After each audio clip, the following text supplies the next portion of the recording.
When I first started in middle school, I didn't really know anyone, and I was having trouble making friends, and I was getting bullied a lot, and that was like a huge hit to my self-esteem.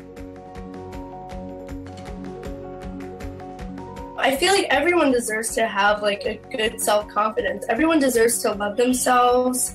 Everyone deserves to feel beautiful.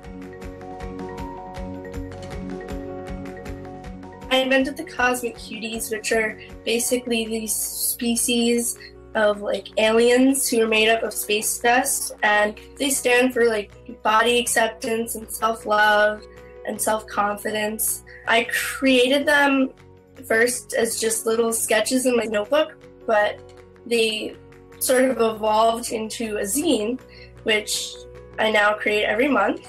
After like my friends started to like express interest, I created a Tumblr account, cosmiccuties.com. I was like really overwhelmed by like the positivity that I was receiving, because people were like coming up to me in school and saying like, wow, I love your zine so much. It made me feel so much better. And that was just an amazing thing to hear, because I don't know, I had no idea that like my zine could help people